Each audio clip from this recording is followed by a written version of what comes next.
Sing delok kok kare iki. Oh iya ijeh ning nguri ijeh kok, Pak. Jakeh. Ijeh.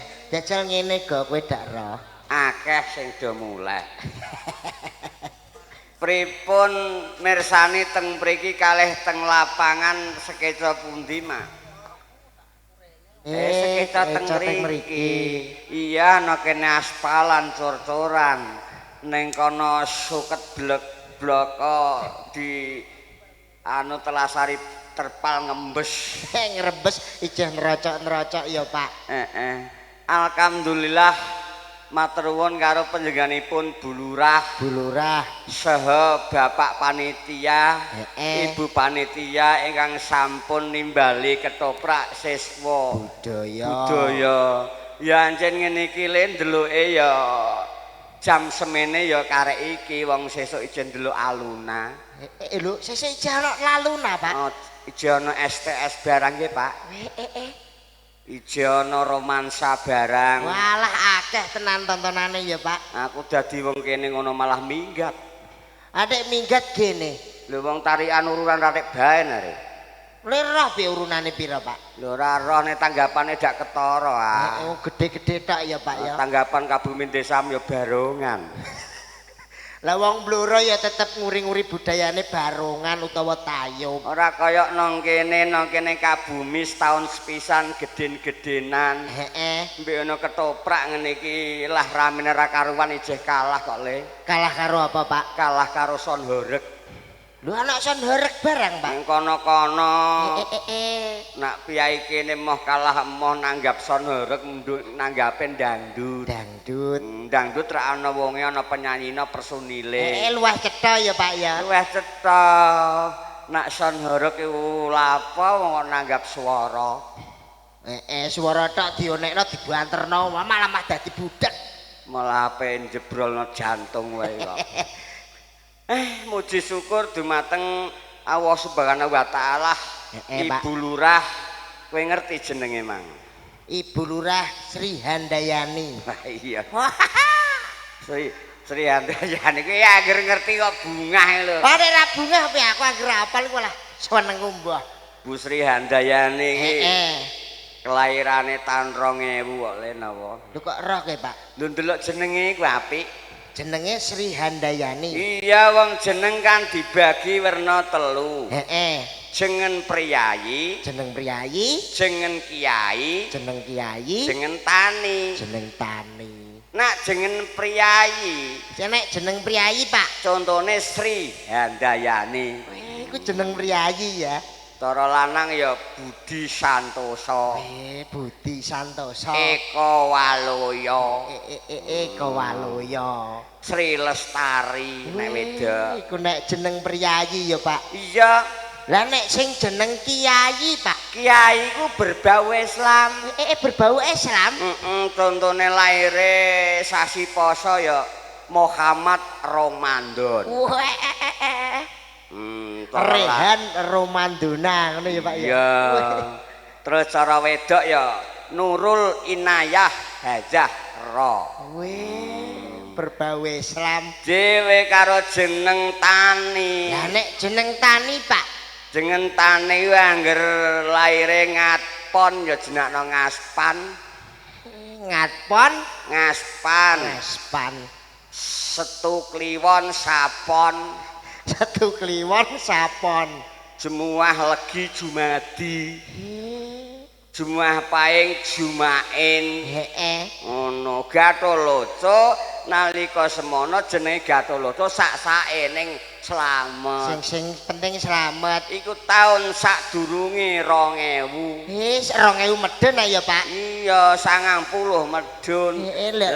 Lah nek kaya Bu Sri Handayani sekitar tahun 99 ke atas. 99 ke atas. Mula kahanan iki matur nuwun no desa kotak iki. Lho kok kotak iku piye iki? Oh, desa arek kotak. Lah desa apa? Desa Pesagi. Lah Pesagi kotak ora Pesagi. Ya maksudnya ora kotak apa? Pesagi ngono lho. Desane iki asmanipun Pesagi. Lah iya kotak dak pesagi ya. Eneng aja mbok celuk kotak kowe nek dimamuk danyange kene malah ora iso muleh kowe. Ngono kok diamuk danyang. Lah nek ora wong jeneng desane mbok genti-genti. Darah ana dagelan ndara guyon. Ngono ya mbake pun ngertos. Pun ngertos nak kula niki dagelan. Iku mang nek jeneng-jeneng anut kiai, priyayi ambek petani. Iya, ora kaya anu tanggaku nang jengen saenake dhewe. Lho nek tanggamu kene, Pak. Tanggaku iku pakane bakul semangka, mbuke bakul sledi. Anak-anak. Anak-anak jenakno Kodri. Mboke bakul semangka, pakane bakul sledri. Anak-anak jenakno Kodri. Pakane bakul dupa. Lho, dupa ya apa? Menyan lho iki pengalaman ta ora? Sing dingene-ngene iku. Iya. Bakul dupa, mbuke bakul celana. Anak-anak dijenakno Pono. Gampang. Ya nek ku padha karo ngguri omahku apa? Walah ya ora sik omong-omong. Nggon aku ya ana sing aneh kok. Lho anehe piye, Pak? Mbuke bakul apel, pakane bakul loli. Dake. Gak oleh ngono iki lho, Pak. Lho kok gak oleh ku piye? Lah nek sing mang bakul dupa, mboke bakul celana. Pono dijupuk karo nggurine. Lah iya. Lah sing mang sing bakul semangka, sing sitoke bakul apa? Bakul sledri, jenakno Kodri. Lah iya. Lah nek iki mbuke bakul apel, pakane bakul loli. Lah ya aja. Lho kok aja ku? Aja malah sir-siri wong. Main ning desane wong kok iso ape Urung ketakokno sapa jengene kok mbok amuk sik ku piye? anak-anak dijenakno Ali. Tak kira Ali. Bakul apel, mbuke bakul loli. Ali. Alah. Tak kira ta ya Ali. Ali omong amuk iso. Ya padha karo guri omahku, Pak. Heeh. Jenenge anut penggaweane wong tuane ngono kuwi. Piye? Nek sing bapake iki ahli tukang gigi. Tukang gigi pakane sing wedok iki bakulan celana. Oh, anak-anak jenakno Gino. ahli gigi bakul celana Dijenakno Gino. Padha mburi-mburine ya. Mburi-mburine. Heeh. Lah nek sing sitoke iki malah lor omahku, Pak. Piye? Pakane tukang titik watu. Heeh. Mboke bakul jeruk. Tak samplok kengko. Lah nek mbok jalan samplok kene. Lah anak-anak dijenakno Kecut. ora ana anak-anak kecut iku. Lah piye? Wancen jeruk iki wancen ana sing kecut ana sing legi. Ya ana jeruk ana sing kecut ana sing legi. Contone aturane bapak panitia mau. Nggih. Wah, kabumi kok goreng piya-piya barang. Piye-piye, Bang? Lho mangan sore mau. Sore, Pak. Ana bothok. Ana Tempe digubel glepung apa jenenge? mendoan. Mendoan. Ana piya-piya. Piya-piya loro lombuke sekilo. Lho kok piye-piye lombuke sekilo yuk? Ya paling ora kok 6 kok apa 7 kok sekilo. Maksude sekilo ning kono dijikokno loro telu. Didom. Ibu panitia kene tenanan kok. Apa meneh masake nang belakang balai desa. Pak. Cedak masak. Ya nyoba-nyoba karo ketoprak siswa. Matur suwun ya Pak ya. Kanggo sing ibu-ibu pemasak. Iya. Khususnya tinggal ketoprak siswa budaya didongakno ya Pak. Mugi-mugi ya sehat selalu, panjang yuswane, rezekine lancar, masakane makin enak. Makin enak yang diweki, makin enak kok iso. Lah khususnya mak-make sing nonton. Nggih kagem mak-mak mbok de warga pesagi mriki mugi-mugi ya diparingi sehat selalu. Kathah rezekine kaya miline banyu. Tandurane ijo royo-royo lumintu.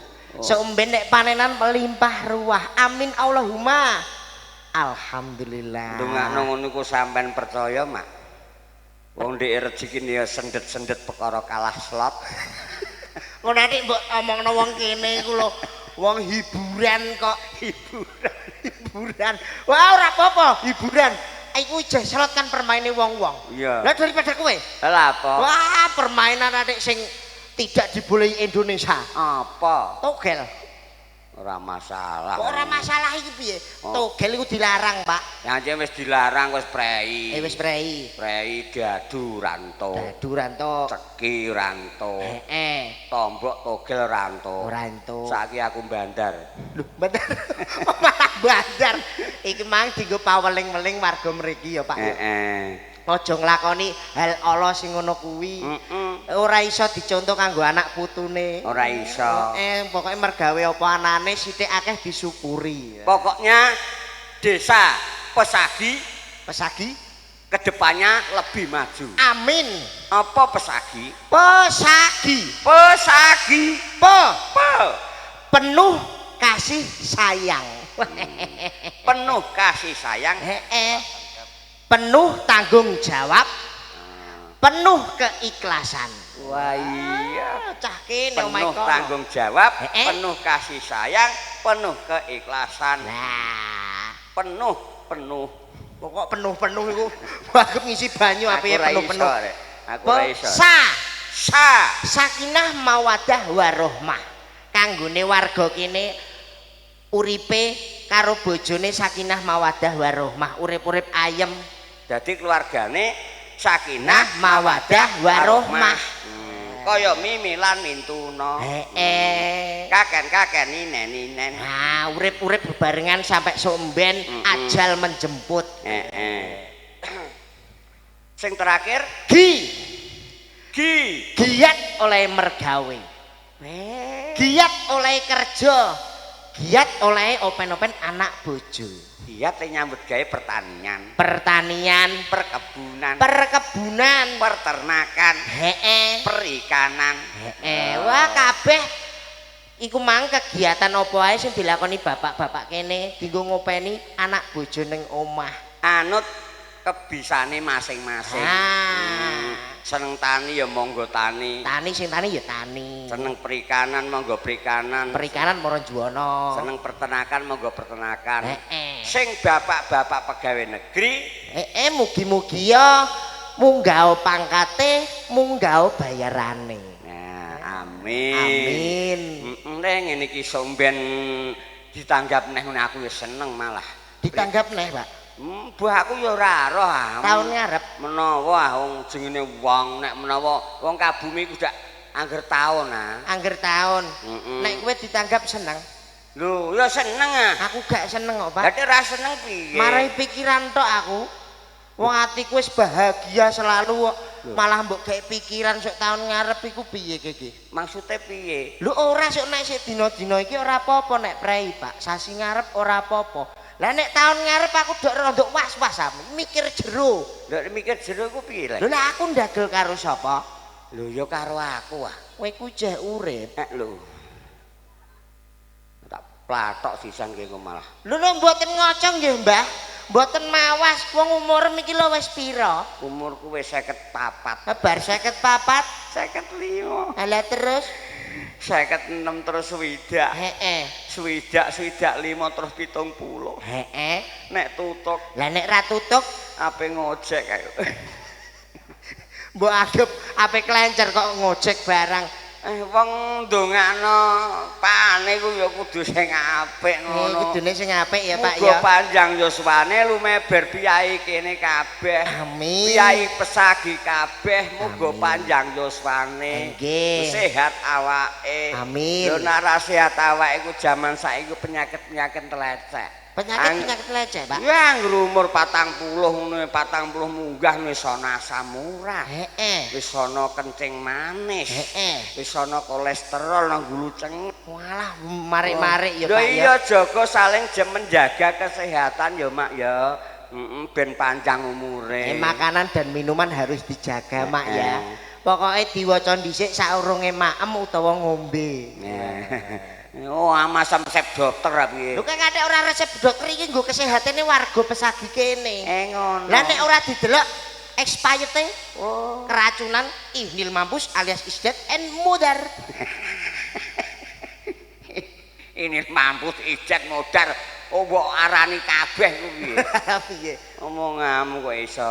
Andum Slamet karo Piyai Pesagi adalah siswa budaya. Nggih, Pak. Sabubaran ing nanggap siswa budaya muga ora ana alangan ra beda apa-apa. Amin.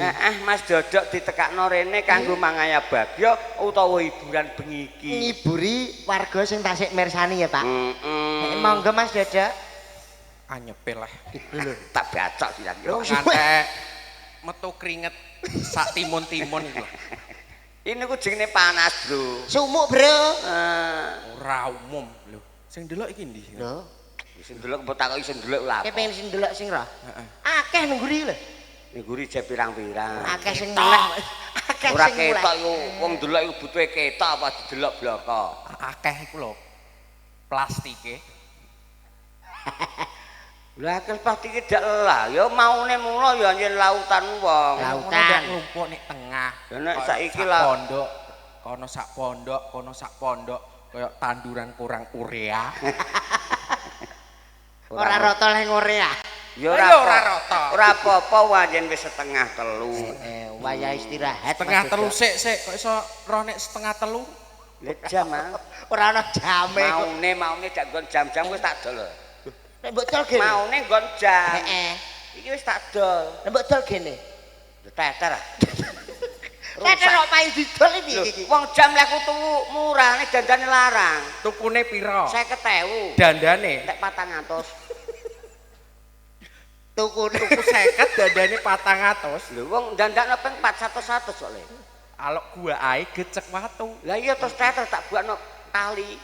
Alok ora lah nganggo jam. Lah aku ngeling-eling iki jam piro ngono. Lah, iya. Mending nganggo jam dinding. Ha, aku buka kalungan ini ada apa ya? Oh ngam. Ayo pambagi yo. Alhamdulillah Pak, wau kan bunderi tahun ngajeng. Itu lho. Rabu Kliwon. Oh ya wis merasuk Mas. Iki lho, Mas. Kandhani yo ngene iki ditanggap nes ben. Iki lho dak marai mikir kowe karo aku ah. Lho kok iso mikir? Iki mang wis tak bahas. Heeh, bas piye? Kon bunderi. Heeh. Lah iki lho. Pas dino iku to ora ngono. Klenteng isih urip apa? Iya, maksudnya iku jeh urip kok gak tanggalan iku. Heeh. Kowe isih urip ndang. Lho jek ora berapa? Lho kok malah takok. Lele. Lho babes ngono kok. Isih sakrak ngono. Oh gak. Maksudnya nek wis mati dak tak jupukno korek tak sumet neh. Lho mbok anggap uplik. Lah yo nek menawa wonge kok uplik. Anggap aku obor. Ayo. Nggih. Yuk saiki lelagon iki mamake. Saiki lagu diparingi, apa, Mas? Lagu dangdut napa campursari make yuk. Sak kersa jenengan. Lho tesih apa aku lho, Mak? Mpun. Lho. Yuk wau sing derek nyanyi niku nggih. Nggih. Ngapal berarti. Lho, sore mau ndelok campur sari. Delok campursari. Lho nganti yae ne. Nggih, Mak. Ya ora jajan blas. Yo orang nguyah blas, Mak. Banyu iku omah ngono kok, Pak. Nggawa jagung. Kalau ndelok jagunge Kalau mbok wehna aku jagung. tawani kowe. Kok malah Yuk diaturi lagu campursari yuk. Sing gayeng yuk ninggal katresnan. ninggal tresnan. Pokoke masyarakat kene aja nganti ninggalake siswa budaya. Pokoke tetep seduluran selawase, Pak nggih. Didongake mugi-mugi masyarakat Pesagi gemah ripah lo jinawi. Amin. Murah sandang, murah pangan lan papan. Amin Allahumma amin. Ayo, monggo Mas Lisin diaturi ninggal katresnan. Kerja bareng syutingnya telu Pak. Telu TAC Pro Siswa Budaya TV Seni Budaya Semarang. Sorry, Bos. JLC Audio. Besok ora melu neh. Yo wes aku tak pamelu.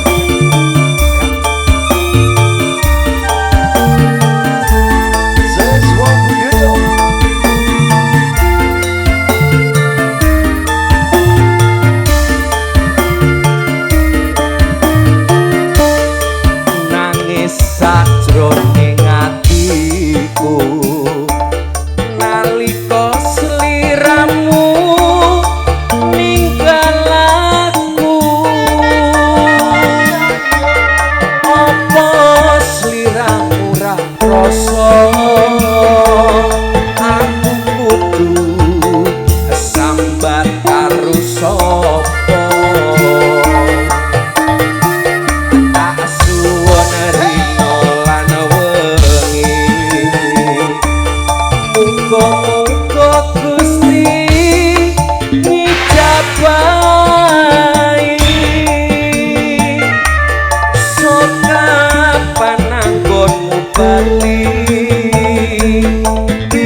diaturi apa mau ninggal katresnan.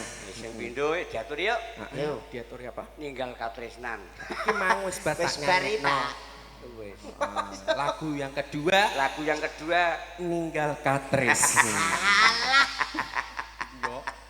Kok iso dikaplok iku lho. wis kena aku bar muni salah. Ninggal wis bos. Wis kowe Wis, Sing terbaru. Terbaru apa? Sing sayang-sayang iki lho bos. Ora. Oh gak.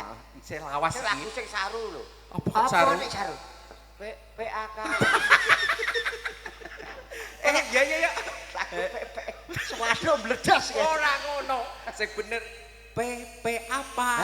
Ayo ndak apa? Plono memang yang mensona. Kata idoni kok malah.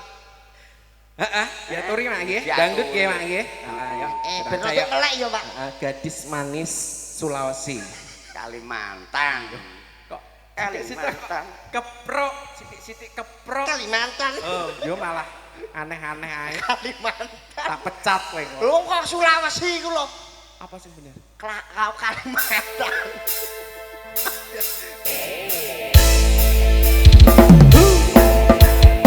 Bayang-bayang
lagu P apa? P Iya, apa? Kok P apa iki? Lah mau lho. Sak bubare lagu Gadis Manis Kalimantan. Iki terus nindakake kewajibane dewi-dewi. Yo ndak lali kok Tidak Pak. ojol nganti lirwa. Kewajibane apa ditindakno dewi-dewi. Ayo bareng-bareng. Ayo lho Ayo Pak. bendarane ora ana rene.